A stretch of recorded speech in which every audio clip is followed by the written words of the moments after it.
Assalamualaikum warahmatullahi wabarakatuh. Kami dari kelompok 15 akan menyampaikan hasil diskusi kami mengenai perencanaan industri metalurgi untuk perancangan pabrik sponge iron. Adapun kelompok 15 terdiri dari beberapa anggota, yaitu Rakanita Anggun Pramestidioni, Muhammad Farid Budi Prakoso, Nabila Hilzafiani, Salsabila, dan Fitria Ramadayanti.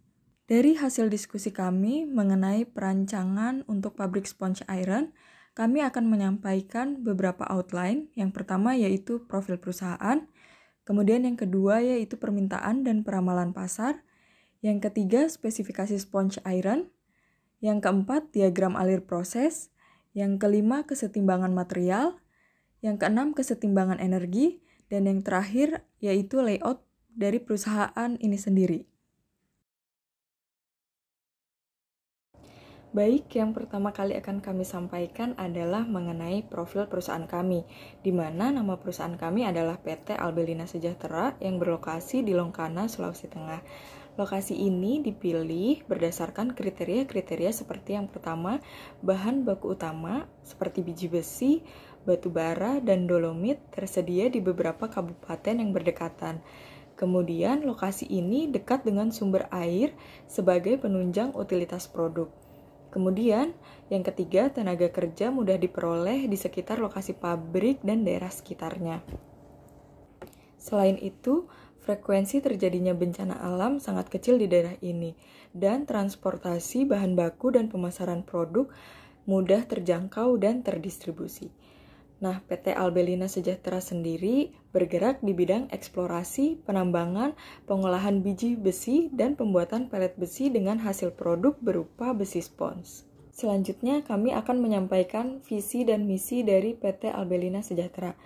PT Albelina Sejahtera mempunyai visi yaitu menjadi perusahaan pertambangan yang berdasarkan teknologi canggih dan harga yang kompetitif di dunia. Kemudian, PT Albelina Sejahtera mempunyai misi perusahaan, diantaranya yaitu yang pertama, berkomitmen untuk secara kreatif mentransformasikan sumber daya alam menjadi kesejahteraan dan pembangunan yang berkelanjutan melalui praktek pertambangan terbaik.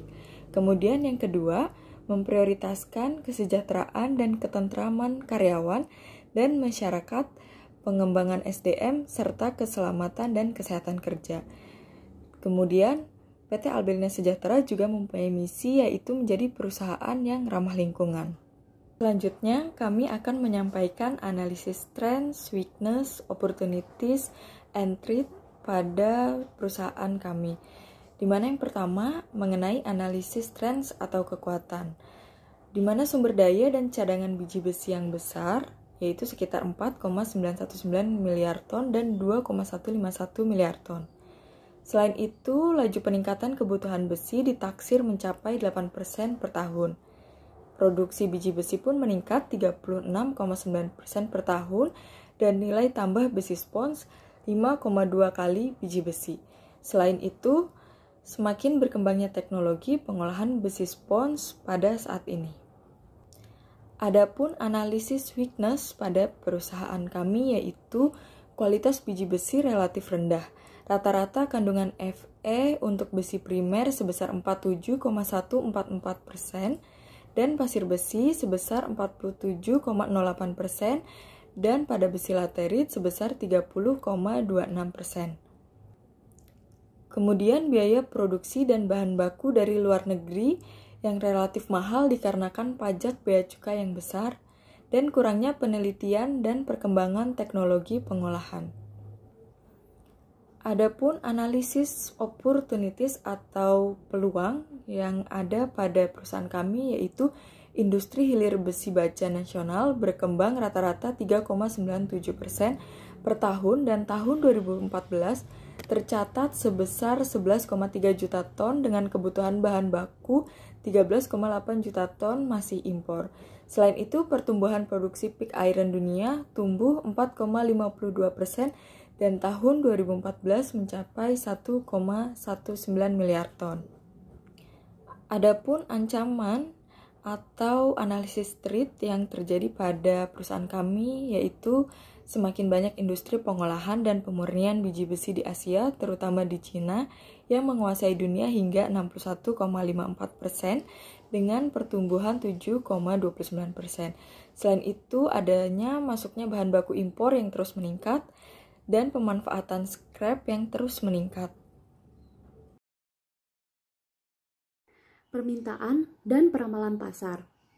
Dalam menentukan suatu kapasitas pabrik yang akan dibangun, dibutuhkan proyeksi dari permintaan pasar di masa yang akan datang, sehingga pabrik yang dibangun memiliki keuntungan dalam jangka yang panjang. Pabrik besi spons akan dibangun yang akan mengambil seluruh peluang pasarnya di tahun 2025. Besi spons diperlukan sebagai bahan baku industri pembuatan baja, seperti pada PT Krakatau Steel yang merupakan salah satu pabrik baja terbesar dalam negeri, yang memproduksi sendiri besi spons untuk bahan baku pembuatan bajanya. Di samping itu, perusahaan tersebut juga akan menerima pasokan besi spons dari PT Meratus Jaya Iron and Steel yang berlokasi di Batu Licin, Kalimantan Selatan. PT Krakatau Steel menggunakan pula briket besi spons atau HBI impor jika pasokan besi spons dalam negeri masih kurang. Untuk menentukan proyeksi peluang pasar di tahun 2025, maka baik permintaan maupun produksi dalam negeri semua harus diproyeksikan. Berikut adalah data penelitian pasar diperoleh data permintaan, produksi, dan impor besi spons sebagai berikut. Terdapat permintaan pasar, produksi PTKS, dan impor HBI di tahun 2008 hingga tahun 2012. Pada tahun 2008, permintaan pasar yaitu 2.700.000 dengan produksi PTKS 1.800.000, impor HBI-nya 100.000. Di tahun 2009, permintaan pasar meningkat menjadi 2.750.000, produksi PTKS 1.800.000, impor HBI 100.000. Di tahun 2010, permintaan pasar 3 juta, produksi PTKS 1.900.000 dan impor HBI 120.000. Di tahun 2011, permintaan pasar 3 juta, produksi PTKS 1.900.000, impor HBI 120.000. Dan di tahun 2012, permintaan pasarnya 3.200.000, produksi PTKS 1.900.000 dan impor HBI-nya 120.000. Kapasitas maksimum PTKS yaitu 2 juta ton per tahun. Nah, sedangkan rencana produksi besi spons pada PT Meratus Jaya Iron and Steel di tahun 2014 hingga tahun 2018 yaitu pada tahun 2014 terdapat 200.000 ton, di tahun 2015 250 ton, 2016 300.000 ton, 2017 300 ton, dan 2018 300.000 ton dengan kapasitas maksimum 300.000 ton per tahun. Selanjutnya, dilakukan perhitungan permintaan pasar PT Krakatau Steel. Jika diasumsikan PT Krakatau Steel dan PT Meratus Jaya Iron and Steel tidak melakukan penambahan kapasitas produksinya hingga tahun 2025. Berikut ini tabel permintaan pasar pada tahun 2008 hingga tahun 2012, tahun sebagai N. N itu merupakan jumlah data deret waktunya. Kemudian X sebagai waktu tertentu atau kode di mana 2010 sebagai titik acuannya, yaitu 0. Karena jumlah kode ini harus bernilai 0. Tahun setelah 2010 bernilai positif dan tahun sebelum 2010 bernilai negatif. Lalu ada permintaan pasar Y dan kemudian permintaan pasar dikalikan dengan kode. Pada tahun 2008 didapatkan X kali Y-nya minus 5.400.000. Di tahun 2009 X kali Y-nya minus 2.750.000. Di tahun 2010 0, 2011 3 juta, dan 2012 6.400.000. Jumlah yang didapat pada kode harus bernilai 0 dan X kuadrat berjumlah 10. Permintaan pasarnya berjumlah 14.650.000. X kali Y-nya berjumlah 1.250.000. Nah, untuk menghitung peramalan permintaan dijabarkan dalam fungsi garis lurus dengan rumus yaitu Y sama dengan A tambah BX.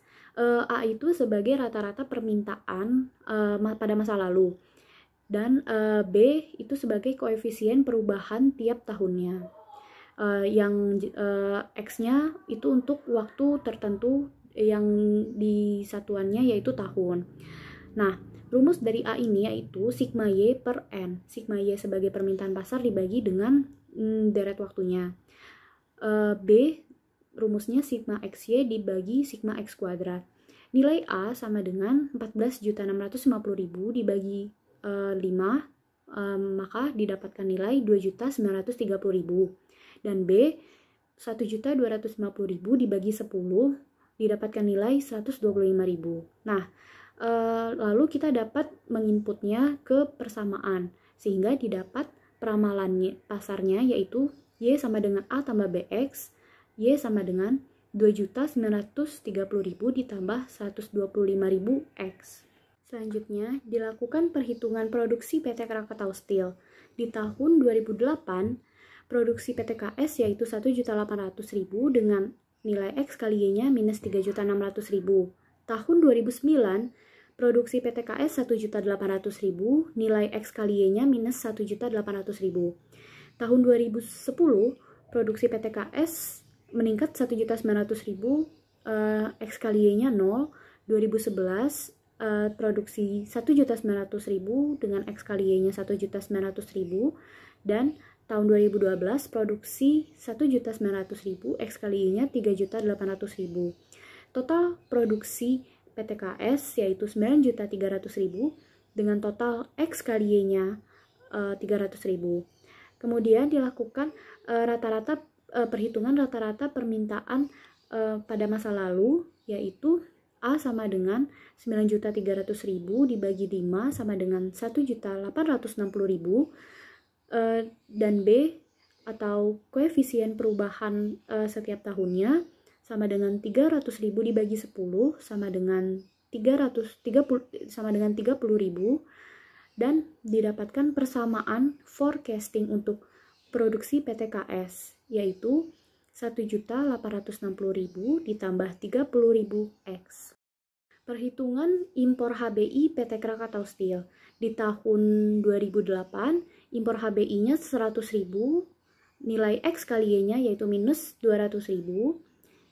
Di tahun 2009, impor HBI 100.000, nilai X kali Y-nya minus 100.000.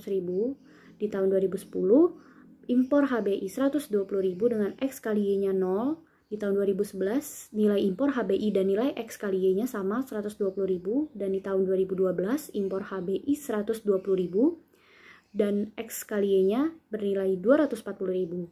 Total dari impor HBI yaitu 560.000 dan total dari X kali Y-nya yaitu 60.000. Maka nilai A sama dengan 560.000 dibagi 5, maka dihasilkan nilai 112.000.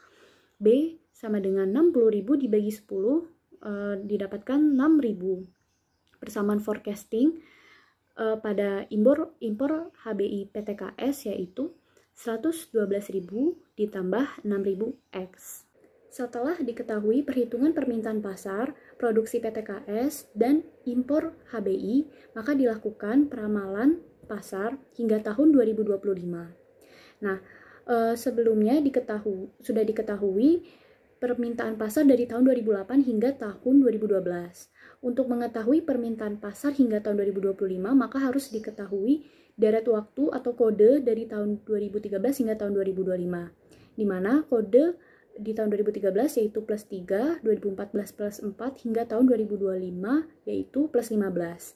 Kemudian sudah didapatkan persamaan forecasting permintaan pasar yaitu Y sama dengan 2.930.000 ditambah 125.000X, maka nilai X pada persamaan forecasting tersebut diganti dengan kode dari tahun 2013 hingga tahun 2025. Maka akan didapat permintaan pasar pada tahun 2013 yaitu 3.305.000,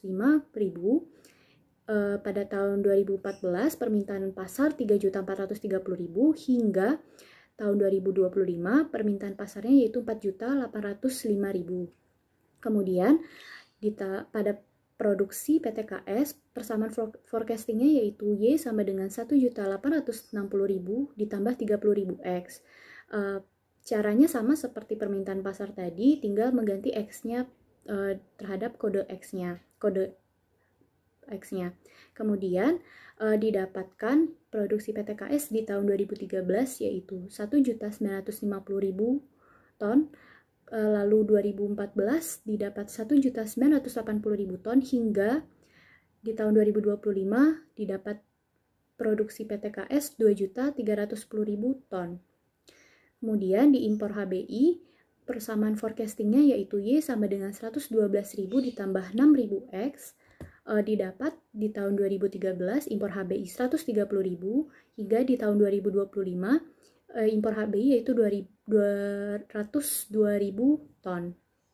Selanjutnya dilakukan peramalan produksi PT Meratus Jaya Iron and Steel di tahun 2014 hingga tahun 2018. Nah, total produksi dari tahun 2014 hingga 2018 yaitu 1.350.000 dan total X kali Y-nya yaitu 250.000. Nilai A yang didapat yaitu dengan membagi 1.350.000 dibagi 5 sama dengan 270.000. Dan nilai B-nya yaitu 250.000 dibagi 10, nilainya 25.000.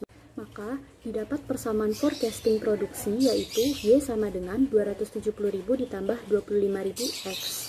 Setelah diketahui persamaan forecasting, maka dilakukan peramalan produksi sponge iron hingga tahun 2025. Nah, dari tahun 2019 produksi didapatkan yaitu 345.000 ton dan di tahun 2020 didapatkan produksinya 370.000 ton hingga tahun 2025 didapatkan produksinya 495.000 ton.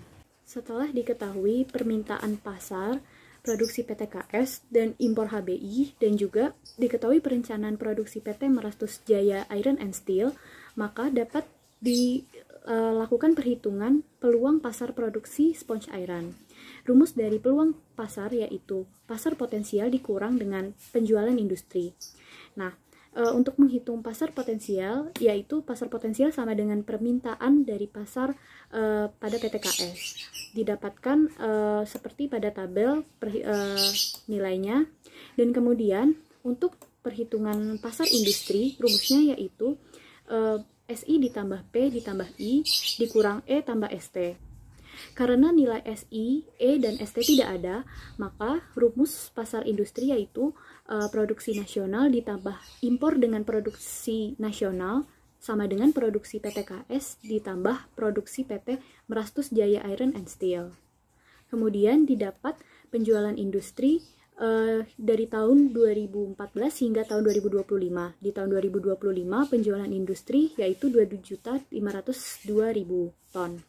Kemudian dihitung peluang pasar yaitu dengan cara mengurangi pasar potensial dikurang dengan penjualan industri. Kemudian peluang pasar pada tahun 2025 yaitu 2.303.000 ton. Harga jual dari besi spons pada tahun yang akan datang dapat pula diproyeksikan sehingga dapat diperoleh nilai jual yang tepat dan bersaing di pasar. Dari data perkembangan harga rata-rata besi spons dan harga impor HBI adalah sebagai berikut.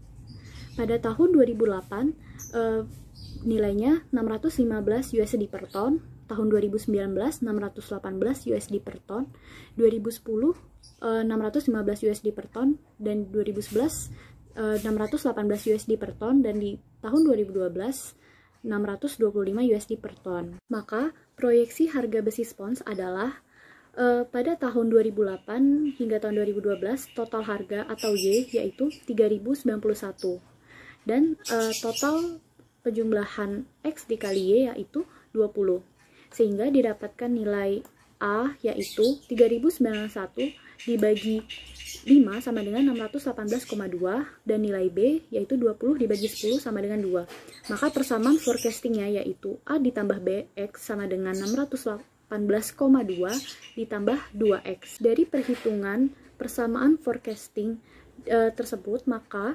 didapatkan peramalan harga besi spons hingga tahun 2025, yaitu Pada tahun 2025, harga besi spons mencapai 648,2 USD per ton.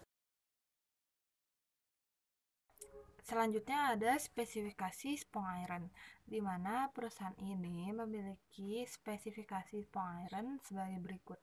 Dengan kadar Fe total minimal 90%, tingkat metalisasi dengan minimal 90%, kadar Fe metal sebanyak minimalnya 87%, kadar C 0,2%, kadar sulfur atau es sebanyak 0,008%,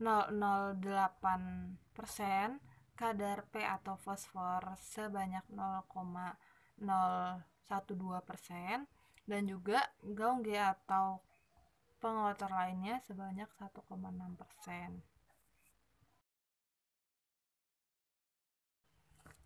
Selanjutnya ada diagram alir, di mana dapat kita lihat di diagram alir ini memiliki 3 cabang, di mana 3 cabang awal ini merupakan pengolahan awal untuk 3 bahan yang kita gunakan, yaitu biji besi, dolomit, dan juga kokas.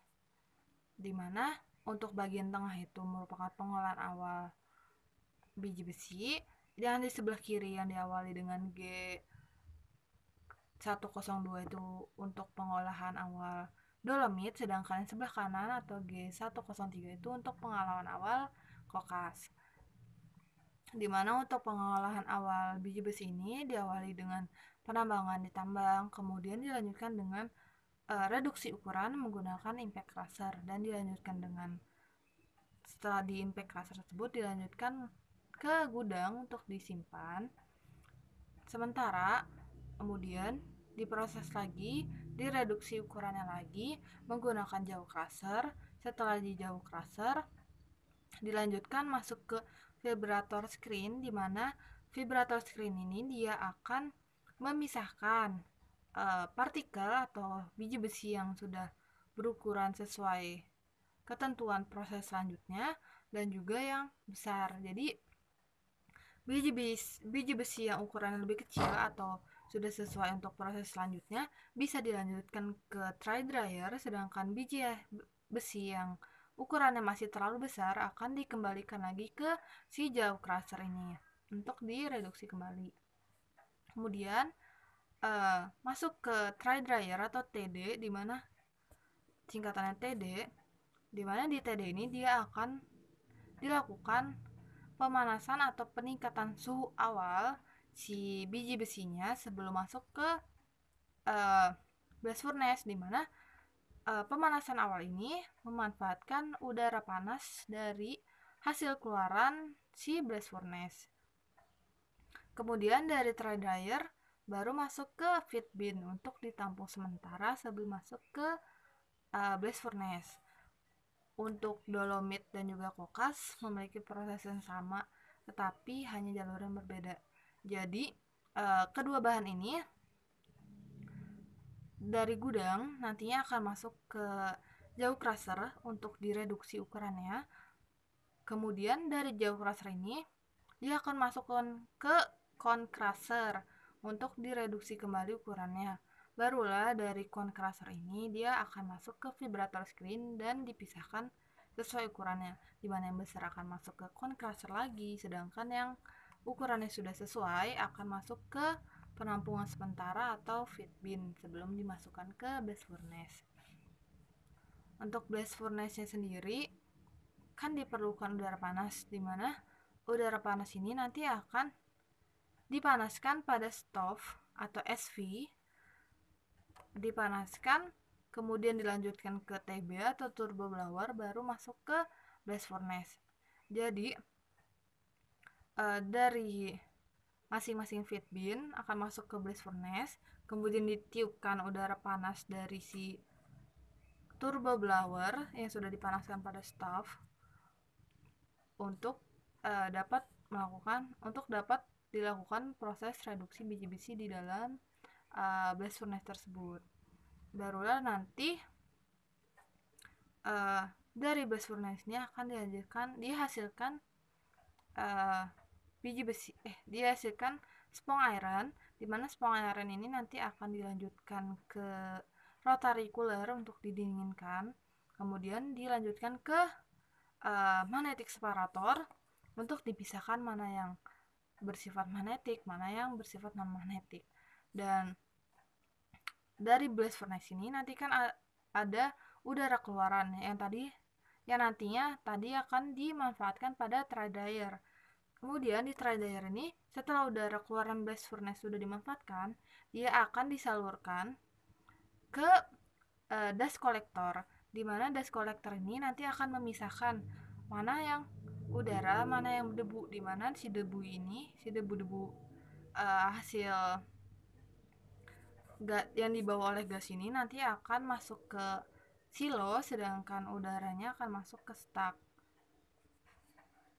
Nah, selanjutnya yaitu penentuan kapasitas peralatan pabrik serta kebutuhan energi suatu pabrik. Perlu peninjauan kesetimbangan massa dan energi yang masuk dan keluar dari setiap proses. Nah, kedua neraca ini sangat diperlukan untuk mendapatkan spesifikasi setiap peralatan proses. Salah satunya yaitu neraca massa merupakan penerapan hukum kekekalan massa terhadap suatu proses. Maka jumlahnya tetap tidak dapat diciptakan ataupun tidak dapat dimusnahkan, namun dapat berubah wujud atau berubah bentuk.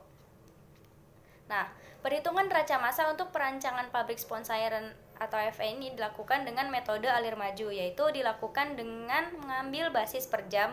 Kemudian hasil perhitungan tersebut dikonversikan sesuai kapasitas pabrik yang direncanakan.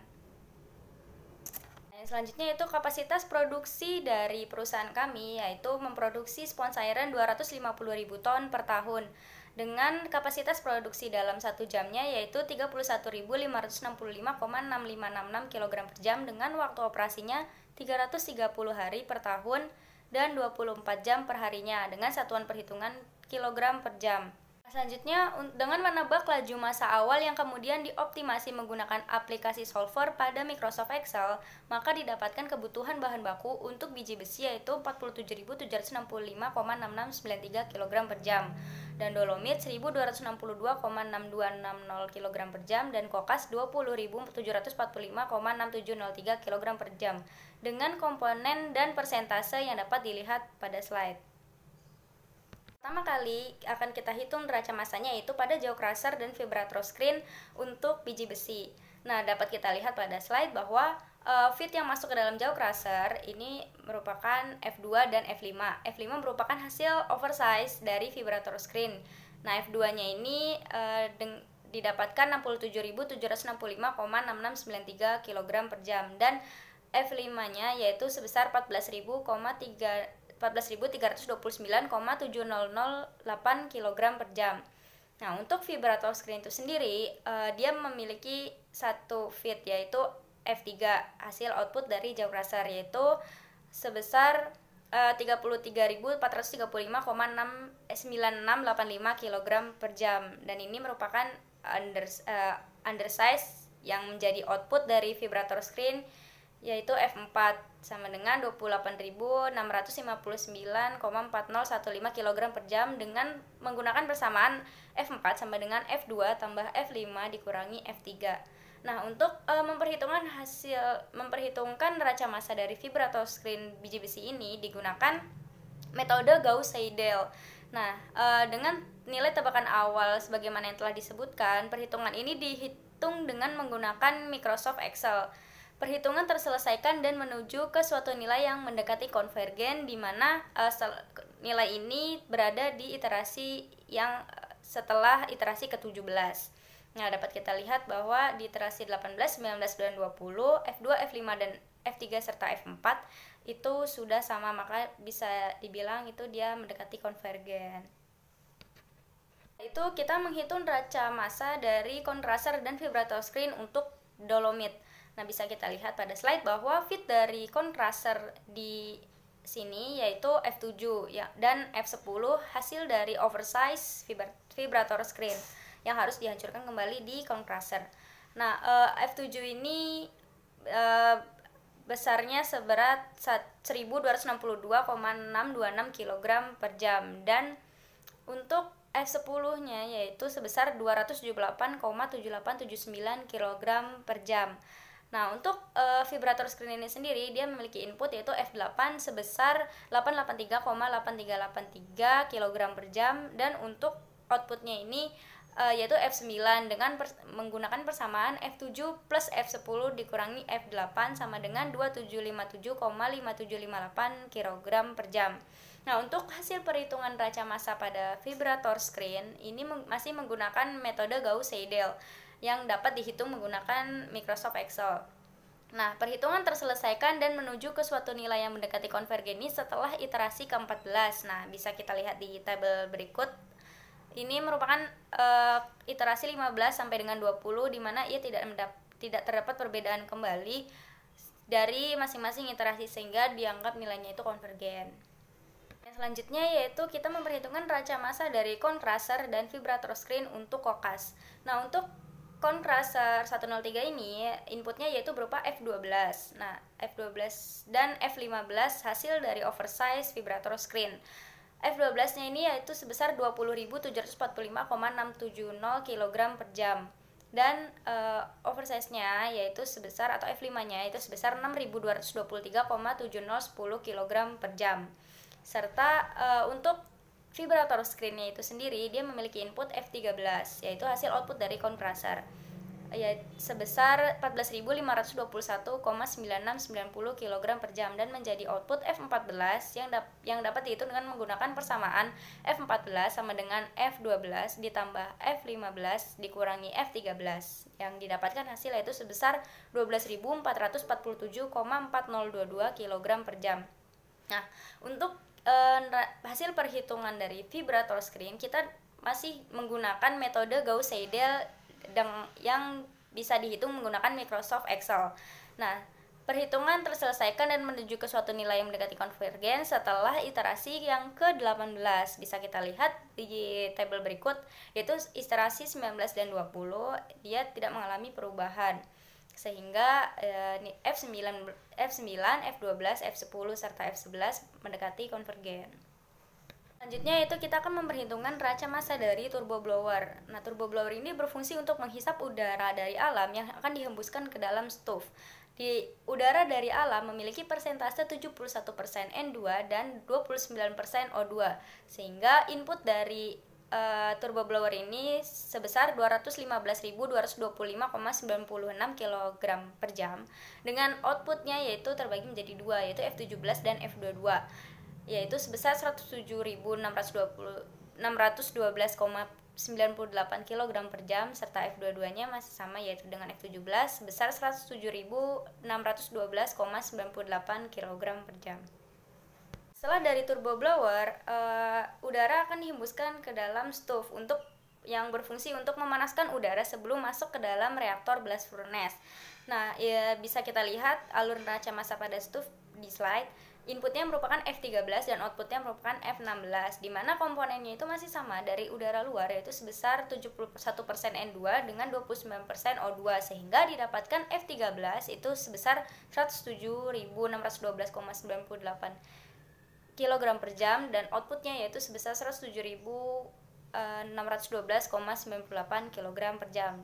Input sama dengan output. Selanjutnya kita akan memperhitungkan raca massa dari feed bin biji besi, di mana feed bin ini merupakan tempat untuk menampung biji besi sebelum ia masuk ke dalam blast furnace. Nah, di sini tidak ada reaksi sehingga input sama dengan output. Nah, input dari feed bin biji besi ini sebesar 43.761,1811 kg per jam dan output F19 dengan massa yang sama yaitu 43.761,1811 kg per jam. Selanjutnya itu kita akan memperhitungkan raca massa dari feed bin dolomit.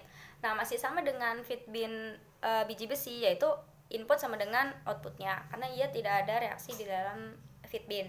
Nah, input dari feed bin dolomit ini merupakan F9 dan outputnya F20, di mana F9 itu sama dengan 1262,626 kg per jam dan outputnya F20 sama dengan 1262,626 kg per jam. Selanjutnya itu kita akan memperhitungkan raca massa pada feed bin kokas, masih sama dengan sebelumnya yaitu feed Bin kokas ini inputnya itu F14 dengan massa 12.447,4022 kg per jam, dan outputnya yaitu F21 dengan massa yang sama yaitu 12.447,4022 kg per jam yang akan dimasukkan ke dalam blast furnace. Nah, selanjutnya itu kita akan memperhitungkan neraca massa dari tray dryer. Nah, tray dryer ini fungsinya untuk memanaskan biji besi sebelum ia masuk ke dalam blast furnace. Nah, persamaan neraca massa pada tray dryer yaitu F4 tambah F23 tambah F24 sama dengan F18 tambah F23, di mana material biji besi yang masuk ke dalam tray dryer sama dengan F4 sama dengan F18 yaitu sebesar 28.659,4016 kg per jam. Dan F24-nya itu sebesar 3.421,1792 kg per jam, sedangkan F23 ditambahkan F24 sama dengan 148.111,2083 kg per jam. Nah, selanjutnya kita akan menghitung neraca massa yang ada di dalam blast furnace. Nah, blast furnace ini berfungsi sebagai alat yang mereduksi biji besi menjadi sponge iron dengan mengalirkan udara panas yang berasal dari stove dan mengontaknya secara counter current dengan bahan baku yang berasal dari F19, F20, dan F21. Nah, bisa kita lihat di sini bahwa inputnya yaitu berasal dari biji besi atau F19 ini sama dengan 62.095,3071 kg per jam, dan dolomit atau F20 ini sama dengan 1.262,626 kg per jam, dan kokasnya itu sebesar 20.745,67 kg per jam. Nah, bisa kita lihat di sini bahwa persamaan dari neraca massa blast furnace ini yaitu F19 ditambah F20 ditambah F21 ditambah F17 sama dengan outputnya yaitu F22 ditambah F23 yang seharusnya input dan output ini sama meskipun dia telah bereaksi. Selanjutnya kita akan menghitung laju alir massa dari reaksi yang terjadi pada blast furnace yang diasumsikan konversi reaksinya adalah 100%. Nah, yang pertama yaitu reaksi C plus O2 menjadi CO2. Laju alir massa O2 didapatkan dari NO2 dikali berat molekul O2 sehingga didapatkan hasil seperti tertera yang ada dalam slide.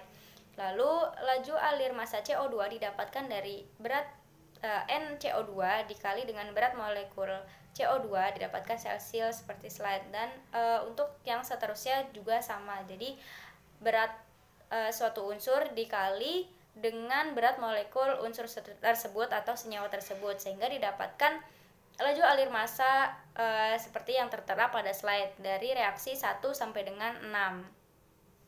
Setelah kita menghitung laju alir massa dari setiap unsur dan juga senyawa, didapatkan kebutuhan oksigen dalam blast furnace, yaitu yang pertama, dalam reaksi pembentukan CO2 diakumulasikan didapatkan hasil 12.599,54 kg per jam. Dan untuk kebutuhan oksigen pada reaksi pembentukan full oil yaitu sebesar 5.713,70 kg per jam. Dan kebutuhan oksigen pada reaksi pembentukan H2O yaitu sebesar 4.285,28 kg per jam. Sehingga apabila diakumulasikan yaitu sebesar total kebutuhan oksigennya yaitu sebesar 22.598,53 kg per jam. Nah, selain oksigen, terdapat nitrogen karena kita mengambil udara dari alam, sehingga kebutuhan nitrogen ini didapatkan dari PO2 dibagi PN2 atau tekanan O2 dibagi tekanan N2 dikalikan dengan total kebutuhan oksigen sehingga didapatkan 85.013,37 kg per jam, sehingga total kebutuhan nitrogen dalam blast furnace yaitu sebesar 85.013,37 kg per jam. Nah, total kebutuhan udara dalam blast furnace secara keseluruhan yang meliputi oksigen dan nitrogen yaitu sebesar 107.611,89 kg per jam. Setelah sponge iron keluar dari blast furnace sebagai produk dari blast furnace akan didinginkan di dalam alat yang bernama rotary cooler. Nah, persamaan neraca massa pada rotary cooler ini yaitu F22 ditambah F26 sama dengan F25 ditambah F27. Nah, material produk sponsairan yang masuk ke dalam rotary cooler adalah F22 sama dengan F23 yaitu sebesar 35.763,7940 kg per jam. Dan udara yang masuk yaitu F26 sama dengan F27 sama dengan 3.421,1792 kg per jam. Selanjutnya yaitu komposisi produk pada F28 berdasarkan karakteristik produk yang diinginkan. Kandungan besi yaitu sebesar 86,79% dan 13,21% pengotor yang terdapat dalam sponsairan ini. Nah, sedangkan sisa seperti SiO2, Al2O3, S dan Si itu ikut tercampur ke dalam CaO dan MgO sebagai slag yang tidak memiliki sifat kemagnetan. Maka dari itu harus dipisahkan menggunakan alat yang bernama magnetic separator. Nah, input dari magnetic separator ini yaitu F27 dengan memiliki dua output yaitu F18, F29 yaitu sebagai pengotor dan juga sponsairan yang sudah tidak ada pengotor yaitu sebagai F28 sebesar 31.565,6566 kg per jam dan F29 atau pengotornya yaitu 4.198,1374 kg per jam. Adapun kesetimbangan energi pada perencanaan industri metalurgi kami ada 4, yakni yang pertama ada stove, kemudian tray dryer, blast furnace, dan rotary cooler. Yang pertama ada stove, di mana pemanas udara sebelum masuk ke blast furnace. Ada beberapa hal yang dapat dipertimbangkan ketika udara masuk, yakni C14H3O, O2 dan N2 dengan total energi sebesar 41.451.979.000 kilokalori per jam, dan panas udara yang keluar memiliki nilai yang sama. Selanjutnya tray dryer, di mana komponen yang dapat dipertimbangkan adalah Fe2O3, SiO2, Al2O3, CaO, MgO, dan MnO, dengan total panas yang dikeluarkan adalah sebesar 53.442,29 kilokalori per jam. Kemudian untuk panas yang keluar dari tray dryer sebesar 16.217.047,61 kilokalori per jam dengan selisih panas sebesar 16.163.605,32 kalori per jam. Kemudian, panas untuk memanaskan biji besi pada tray dryer dimanfaatkan dari keluaran blast furnace dengan beberapa komponen dapat dipertimbangkan yaitu CO, H2, CO2, H2O, N2, Fe2O3, CaO, dan MgO dengan total panas sebesar 48.557.517,91 kcal per jam dengan panas outputnya sebesar 31.993.912,59 kcal per jam dengan mengurangi panas yang masuk. Panas gas yang keluar dari tray dryer dengan mempertimbangkan beberapa komponen yaitu CO, H2, CO2, H2O, N2, Fe2O3, CaO, dan MgO dengan total panas yang keluar sebesar 31.996.197,6203. Kemudian kita hitung hasil perhitungan neraca energi pada tray dryer dengan total balance yaitu sekitar 48.210.960,2103 dengan mempertimbangkan panas dari biji besi dan panas dari tray dryer. Selanjutnya pada blast furnace, yakni panas pada blast furnace dapat dihitung dengan mempertimbangkan beberapa hal yaitu Fe2O3, SiO2, Al2O3, CaO, MgO, MnO. Dengan beberapa hal dapat diperhitungkan, kemudian dapat dihasilkan dengan total panas sebesar 16.217.047,6162. Kemudian panas kokas yang masuk pada blast furnace dengan mempertimbangkan SiO2, Al2O3, CaO, MgO, C, Mn, S, Fe, dan H2O dengan total panas yaitu 18.993,5787 kilokalori per jam. Kemudian ada panas dolomit yang dimasukkan ke dalam blast furnace dengan komponen CaO, MgO, CO2 dengan total panas sebesar 1.275.000 kilokalori per jam. Kemudian ada panas udara yang masuk pada blast furnace dengan komponennya yaitu O2 dan N2 dengan total 30.255,1780. Selanjutnya, berikut adalah jumlah panas yang masuk pada blast furnace dengan mempertimbangkan yaitu Q masuk sama dengan Q pada biji besi, Q pada kokas, Q pada dolomit, dan Q pada udara dengan perhitungan sebagai berikut sehingga dapat dihasilkan Q masuk adalah 16.267.571,7 kcal per jam. Nah, berikut adalah tabel panas sponge iron dan slag yang keluar dari blast furnace dengan komponen-komponen sebagai berikut dengan total panas sebesar 8.413.699,3647 kilokalori per jam. Panas tray dryer keluar dari blast furnace dengan beberapa komponen yang dapat disaksikan pada tabel sehingga menghasilkan panas dengan total 48.517.517,91,39 kilokalori per jam. Nah, berikut adalah panas reaksi produk pada temperatur 1010 derajat Celcius. Nah, dengan mempertimbangkan beberapa senyawa yaitu CO2, Fe, CO, kemudian ada CO2 dan H2O dengan total minus 65.048,2144.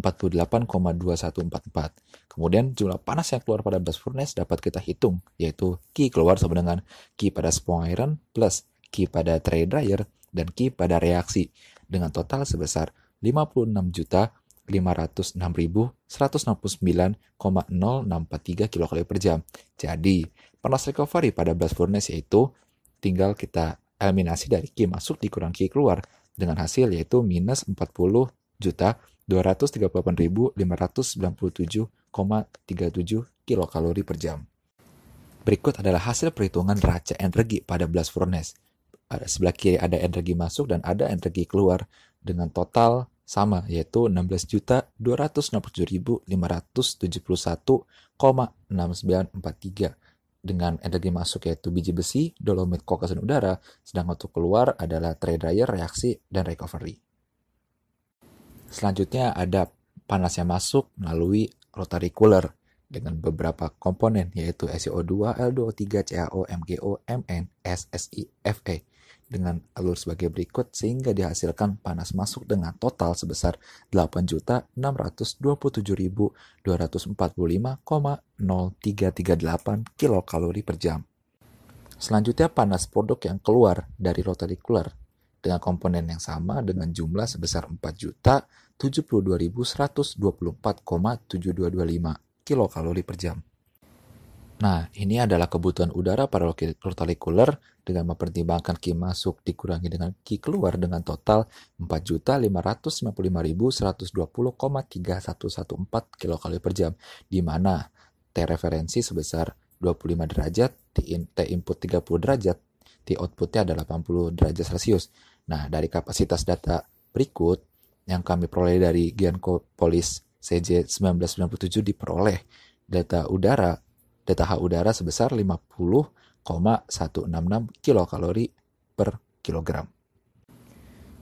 Nah, berikut adalah hasil perhitungan raca energi pada rotary cooler dengan beberapa aliran atau beberapa energi yang masuk yaitu Q umpan, Q produk, dan Q udara. Untuk Q masuk sendiri ada Q umpan dan Q udara, untuk Q keluar ada Q produk dan Q udara. Dengan hasil total adalah 9.080.659.5631. Selanjutnya kami akan menampilkan tata letak atau layout dari pabrik sponge iron PT Albelina Sejahtera ini.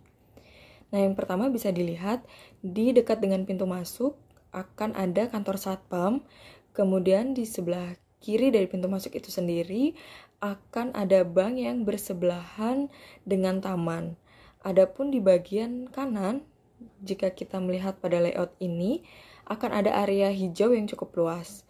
Kemudian dari kantor satpam, lurus dari kantor satpam akan ada parkiran pada area 1, yang kemudian parkiran ini juga akan berdekatan dengan kantin dan pustaka pada area 1 ini. Nah, pustaka ini juga akan berdekatan dengan diklat serta musola. Kemudian di sebelah musola ini akan ada kantor yang berada di antara taman dan musola di area 1 ini. Selanjutnya kami akan menampilkan layout atau tata letak peralatan pabrik sponge iron PT Albelina Sejahtera. Dapat dilihat pada layout ini, di paling sebelah kiri dari layout ini terdapat 3 buah gudang, di mana ini merupakan yang pertama adalah gudang untuk kokas, yang kedua adalah gudang biji besi, dan yang ketiga adalah gudang untuk dolomit. Nah, pada masing-masing gudang ini di sebelahnya terdapat belt conveyor yang mengarah kepada jaw crusher dan vibrator screening, di mana belt conveyor ini akan memudahkan dalam membawa material kokas, biji besi maupun dolomit ke dalam jaw crusher. Di jaw crusher ini, kokas, biji besi maupun dolomit akan mengalami peremukan untuk mendapatkan ukuran yang lebih kecil. Selanjutnya, setelah diremukan di jaw crusher, kokas, biji besi maupun dolomit ini akan masuk ke dalam vibrator screening. Untuk material yang berukuran undersize akan lolos pada screening ini, sedangkan material yang berukuran oversize akan tertahan dan kembali lagi dimasukkan ke dalam jaw crusher untuk diremukan kembali sehingga didapatkan ukuran yang lebih kecil lagi. Kemudian, di sebelah jaw crusher dan vibrator screening terdapat feed bin. Terdapat 3 feed bin, yaitu feed bin kokas, feed bin biji besi, dan feed bin dolomit. Di mana feed bin kokas sendiri berfungsi untuk menampung sementara kokas sebelum masuk ke dalam blast furnace. Feed bin biji besi berfungsi untuk menampung sementara biji besi sebelum masuk ke dalam cyclone preheater. Dan feed bin dolomit berfungsi untuk menampung sementara dolomit sebelum masuk ke dalam blast furnace. Nah, selanjutnya dapat dilihat di bagian bawah dari feed bin dolomit terdapat hot stove dengan kode 17. Ini adalah hot stove, di mana hot stove ini berfungsi untuk memanaskan udara sebelum masuk ke dalam reaktor blast furnace. Nah, di sebelah dari hot stove ini ada turbo blower. Nah, turbo blower ini berfungsi untuk menghisap udara untuk dihembuskan ke dalam stove. Nah, ini adalah alasan mengapa turbo blower diletakkan di sebelah dari hot stove. Selanjutnya dapat dilihat di sebelah feed bin dari biji besi. Pada layout dituliskan kode 18. Ini merupakan cyclone preheater. Kemudian di sebelah cyclone preheater terdapat stack, dan di bawah stack adalah dust collector, di mana dust collector ini berfungsi untuk menangkap dust atau debu dari flue gas yang keluar dari tray dryer. Kemudian di sebelah dari dust collector ini terdapat silo, di mana silo ini adalah alat yang berfungsi untuk menampung debu yang akan di-recycle ke tray dryer dan stack untuk membakar hasil pembuangan gas panas. Selanjutnya, di bawah silo dapat dilihat pada layout terdapat kode 25, di mana ini merupakan rotary cooler yang berfungsi untuk mendinginkan produk sponge iron yang dihasilkan dari blast furnace. Selain itu, di sebelah silo terdapat kode 28, di mana kode 28 ini merupakan magnetic separator, di mana magnetic separator ini berfungsi untuk memisahkan partikel yang didasarkan pada medan magnet dan sifat kemagnetan dari suatu partikel. Lalu kemudian di bagian paling kanan dari layout ini terdapat unit utilitas, laboratorium, control room, unit pengolahan limbah, serta area perlintasan. Layout ini sendiri dibuat dari ujung ke ujung. Ini bertujuan untuk memudahkan proses dari pembuatan sponge iron ini sendiri.